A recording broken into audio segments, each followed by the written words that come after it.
ئەمە داستانی لەدایکبوونی بزاوێکە، داستانێک لە نەگوتراوەکانی شۆڕشێک، داستان و مێژووی کەسانێک کە جیهان وەک ئەوان کەمی بەخۆوە بینیوە، داستانی هێز و ئیرادە و قەڵایەک بۆ ئازادی نیشتیمان، داستانی قوربانیدان و کۆڵنەدانی پشت بە پشتی سەرکردەکانی بارزان و یاوەرانیان، شۆڕشگێڕانێکی بێهاوتا و ئازا کە بە خۆڕاگریان توانیان قەڵەمی مێژوو بۆ تۆماری شکستی یەک لە دوای یەکی دوژمنانی داگیرکەر بجوڵێنن. ئەم داستانانە سەفەرێکن بۆ زیاتر ئاشنابوون بە شۆڕش و نەبەردیەکانی بەردەوامی بزاوی بارزان.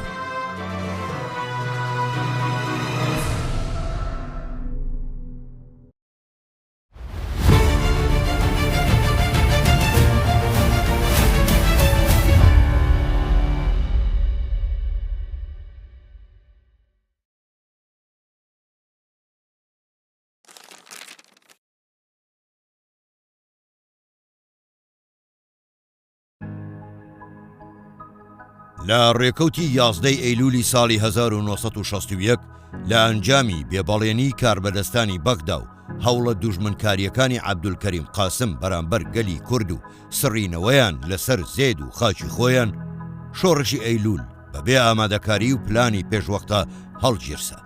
لە دەستپێکی هەڵگیرسانی شەڕەوە تا مانگی تشرینی یەکەمی ساڵی 1961 لەلایەن سوپای حکومەتەوە دەست بەسەر نزیکەی تەواوی خاچی باشووری کوردستاندا گیرە. بەڵام پێشڕەوی و داگیرکاریەکانی سوپای حکومەت زۆریان نەخایاند و دوایی خۆڕێکخستنەوە لەشکری ڕزگاری کوردستان بێجگەل لە سەنتەری شارە گەورەکان تا مانگی ئایاری ساڵی 1962 تەواوی ناوچەی بادینانی لە چنگی حکومەت ئازاد کردن. دوای ئازادکردنی لەلایەن ژەنڕاڵ مستەفا بارزانیەوە ڕێکخستنێکی کارگێڕی و سەربازی بۆ بادینان دانرا و ئەسعەد خۆشەوی کرا با فەرماندەی گشتی هەرێمەکە و بارزانیش بە هێزێکی لەشکری شۆڕشگێڕ لە پێناو درێژەدان بە شۆڕش و ئازادکردنی ناوچەی زیاتر ڕووی کردە ناوچەکانی سۆران. پێشەوەی ژەنڕاڵ مستەفا بارزانی بەرەو ناوچەکانی هەولێر و سلەیمانی بەڕێ بکەوێت، لەلایەن مەحموود کاوانی و ئەحمەد تۆفیقەوە بارودۆخی گشتی هەردوو هەرێم بۆ بارزانیە ڕوون کرابەوە و چەندین سەرۆکۆز و ئەندامی سەرکردایەتی پارتیش بەنامە داوایان لە ژەنڕاڵ مستەفا بارزانی کردبوو ڕوو بکاتە ناوچەکانیان و لە دەستی حکوومەت ڕزگاریان بکات. لە هەولێر و ناوچەی خۆشناوەتی هێزێکی پێشمەرگە بە فەرماندەیی مەحموود کاوانی هەر لە دەستپێکی شۆڕشەوە لە چیای سەفین خۆیان قایم کردبوو، ناوچەکەیان لە داگیرکاری حکوومەت پاراستە بوو. هاوکات بەهۆی پەیوەندیکردنی نیشتیمان پەروەران بە ڕیزەکانیانەوە تا دەهات ژمارەی هێزەکەیان لە زیادبووندا بوو. دوای ئامادەکاریەکان لە ڕێکەوتی 21 ئایاری 1962 نزیکەی 5,000 پێشمەرگە بەڕابەرایەتی ژەنڕاڵ مستەفا بارزانی بادینانیان بەرەو سۆران جێهێشت و بەرەو ناوچەی باڵک کەوتنە ڕێ.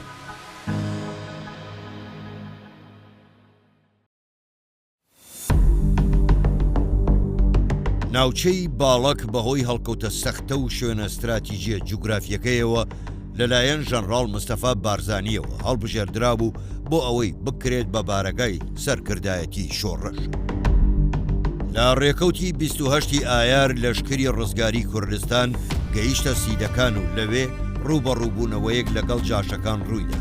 لە ئەنجامدا جاشەکان شکان، ناوچەکەیان جێهێشت و لەشکری شۆڕشگەڕی کوردستان دەستی بەسەر ئەوبەر و ئەوبەری پردی بەرسریندا گرت.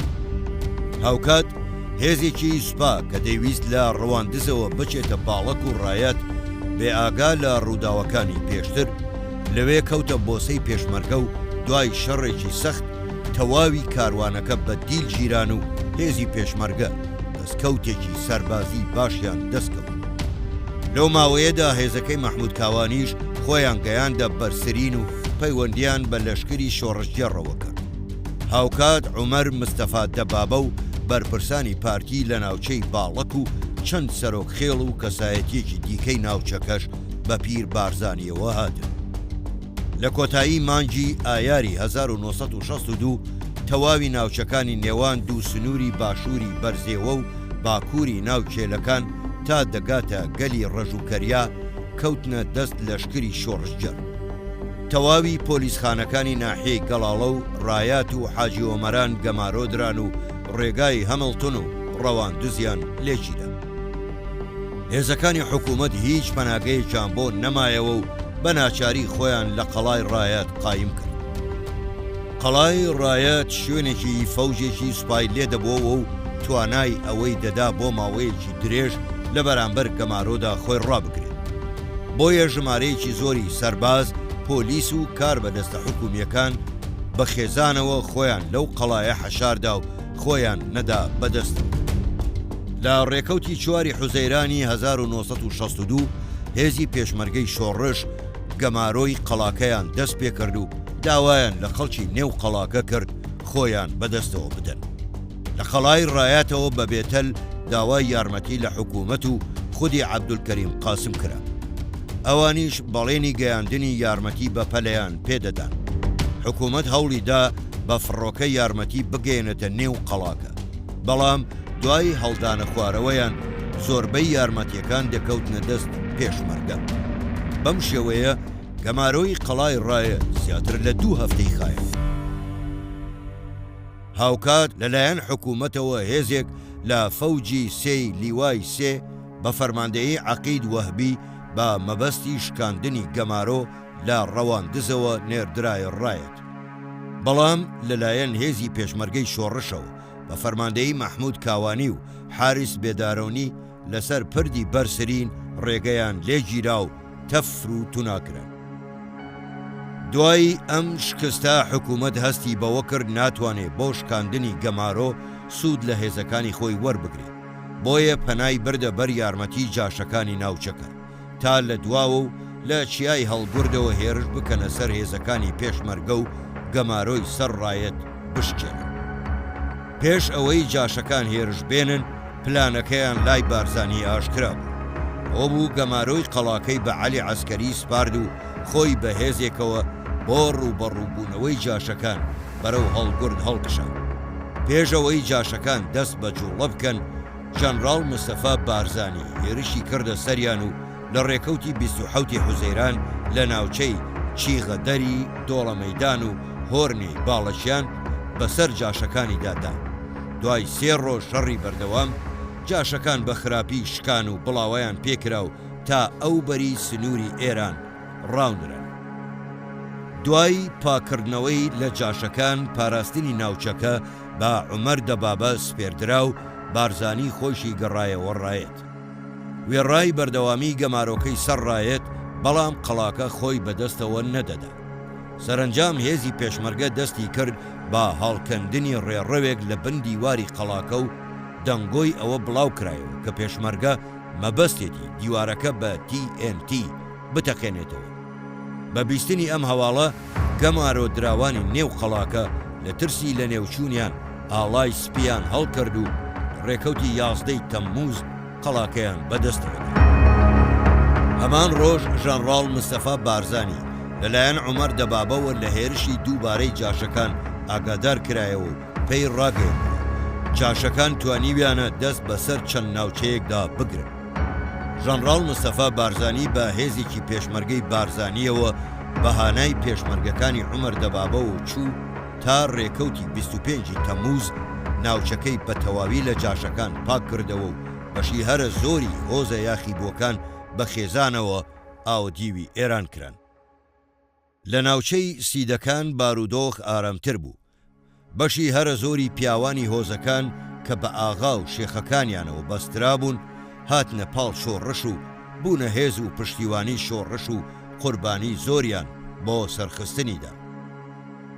دوای ئازادکردنی ناوچەکانی باڵک و سیدەکان و کردنەوەی ڕێگاکانی سەر سنووری ئێران و تورکیا لە ڕۆژهەڵاتی چیای زۆزکەوە تا ڕۆژاوای چیای هەندرێن سەرکردایەتی سەربازی ئەو ناوچەیە درایە دەست مقدەم عەزیز ئاکرەیی و عومەر دەبابەش وەک سەرپەرشتی کاروباری حیزبی لە ناوچەکە هێڵدرایەوە. ژەنڕاڵ مستەفا بارزانی خۆیشی بە یاوەری هێزی پێشمەرگەی شۆڕش بەرەو ناوچەی خۆشناوەتی کەوتەڕ. لە ڕێکەوتی نۆی ئابی 1962 هێزی ئاسمانی حکوومەت لە وەرتێ و دۆڵی ئاکۆیان هێرشێکی سەختی کرد لەسەر هێزی پێشمەرگەی شۆڕش و بۆردومانێکی چڕی دەست پێ. لە ڕێکەوتی هەفتەی ئاب جارێکی دیکە هێزەکەی ژەنڕاڵ بارزانی لە ڕێگای چوونیان بەرەو ناوچەی خۆشناوەتی تووشی شەڕی جاشەکان بوون و لە ڕێکەوتی 22 ئاب تا ناوەندی ناحیەی هیران ناوچەکەیان لە جاشەکان پاک کردەوە. دواتر ئامادەکاری بۆ ئازادکردنی چیای سەفین کرا. دوای شەڕێکی سەخت چیای سەفینیش ئازاد کرا و ئیتر لە ناوچەی خۆشناوەتیش شوێنێک بۆ جاش و هێزەکانی حکوومەت نەمایەوە و دەسەڵاتی حکوومەت بەسەریەوە نەما. دوای ئازادکردنی ناوچەکە بەشێک لە کەسایەتی و ئاغاکانی ناوچەکە هاتنە پاڵ شۆڕش و ژمارەیەکیشیان چوونە پاڵ حکوومەت. دەسەڵاتی سەربازی و کارژێڕی ناوچەی خۆشناوەتی بە بەکر عەبدولکەریم سپێردرا بەو مەرجەی مەحموود کاوانی یارمەتیدەری بێت. بەڵام هەر لەو ماوەیەدا مەحموود کاوانی بە بۆردومانی فڕۆکەکانی حکوومەت پێکرا و شەهید کرا. ئیتر لەو ڕۆژە بەدووە خۆشناوەتی بووە قەڵای پۆڵایەنی شۆڕش و لانکەی پێگەیاندنی شۆڕش گەڕە. حکوومەت لەو ناوچانەی کەوتبوونە دەستی شۆڕش بێجوڵە نەبوو، بەڵکو هەوڵیدا لە ڕێگەی جاشەکانەوە پەلاماری ناوچە ئازادکراوەکان بدات.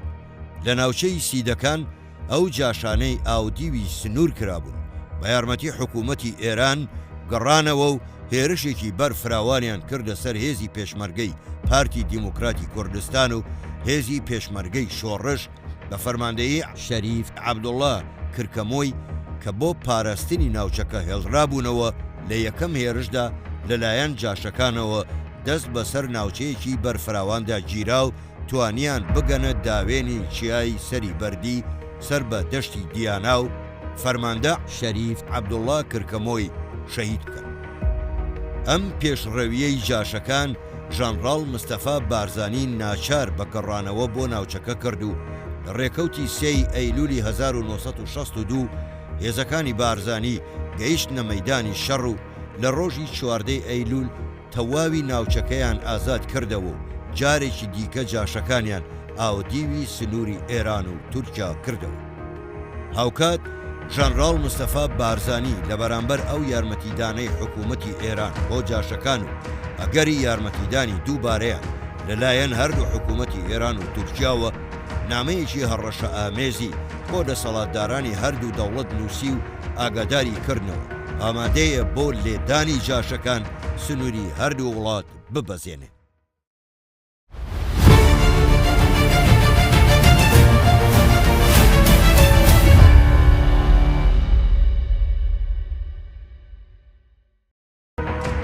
بەهۆی هاتنی وەرزی زستان حاڵی جاشە ئاوارەکان زۆر پەشێو بوو، بەهۆی ئەوەی تەواوی ناوچە سنووریەکان بەدەست شۆڕش گەڕانەوە بوو.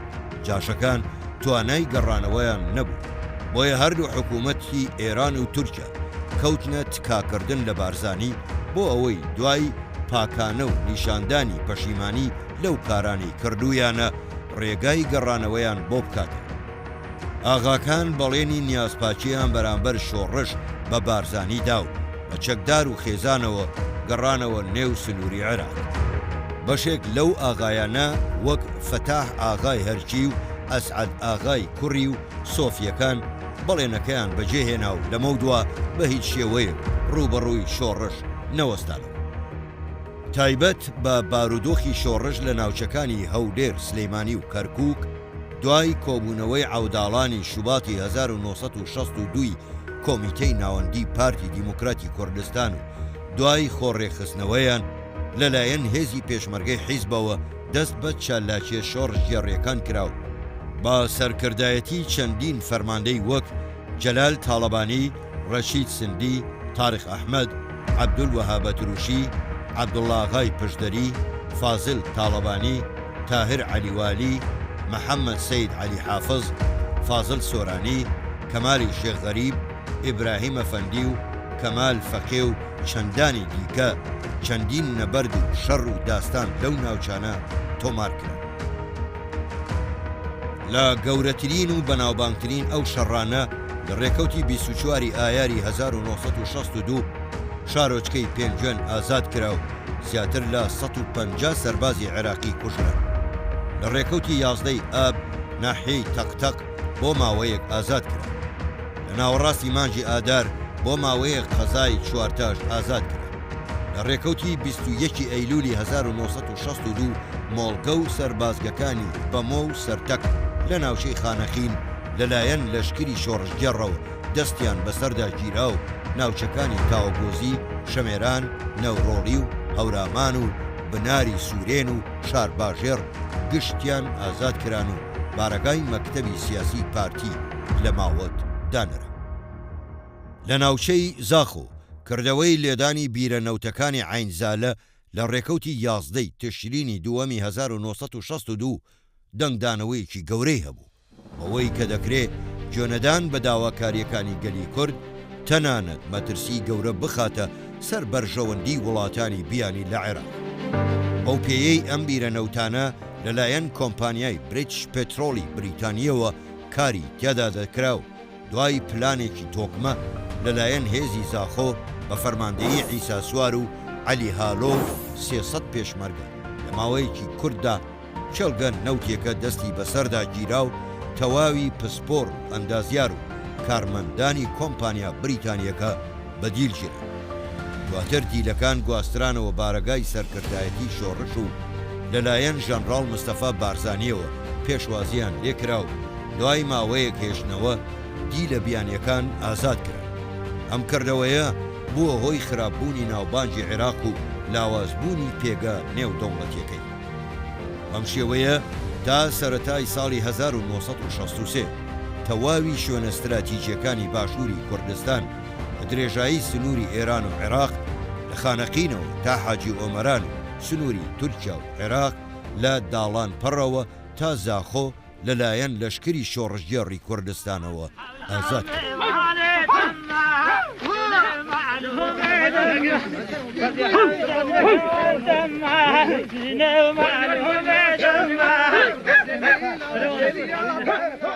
ئەم سەرکەوتنانەی شۆڕژ ئیتر نەک نەدەکرا لەلایەن حکوومەتەوە ئینکار بکرێ، بەڵکو لە جیهانی دەرەوەش دەنگی زۆری دایەوە و ژمارەیەکی زۆری ڕۆژنامەوانی بیانی وەک دەیڤید ئادامسن، ڕیچارد ئەندرێگ و دانا ئادەم شمید چەندانی دیکە سەرەڕای سەختی و مەترسیەکان خۆیان گەیاندە ناوچە ئازادکراوەکانی ژێر دەسەڵاتی شۆڕش و راپۆرتەکانیان لە ڕۆژنامە جیهانیەکان بڵاو کردو. هەر لەو ماوەیەدا کەسایەتی و کوردانی تاراوگەنشین وەک دکتۆر کامەران بەدرخان و قوتابیە کوردەکانی دەرەوە هەوڵەکانیان بۆ گەیاندنی دەنگی شۆڕش بە جیهانی دەرەوە یەکخست و هەڵوێستی شایستەیان نواند.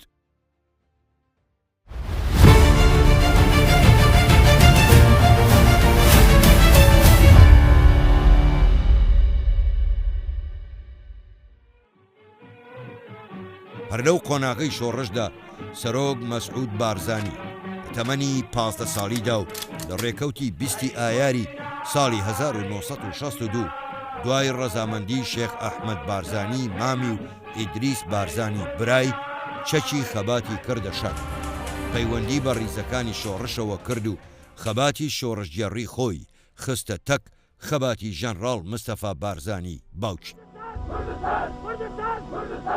بە کۆڤیدیسشم بوو چونکە ئەو گەورەی ئێمە بوو لە ماڵەوە دەوی پرسی جەنابی شێخ ئەحمەد بکەم.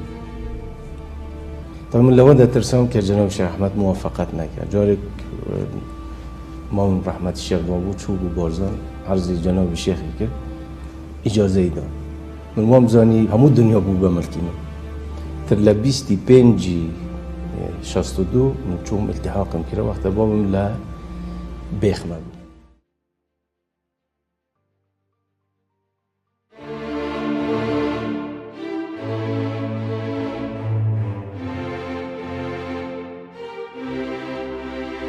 جۆنەدانەویستی گەل و پاکتاوکردنی دەنگە ناڕازیەکان لەلایەن دەسەڵاتدارانی بەغدا و بە تایبەت بەرەنگاربوونەوەی گەلی کورد و ناچارکردنیان بە هەڵگرتنەوەی چەک و هەڵگیرساندنی شۆڕشێکی نوێ حکوومەتەکەی قاسمیان بەرەو لێواری ڕووخان برد و سەرنجام لە ڕێکەوتی هەشتی شوباتی ساڵی 1963 بە کودەتایەکی سەربازی لەلایەن بەعسیەکانەوە بە یەکجاری ڕووخێندرا.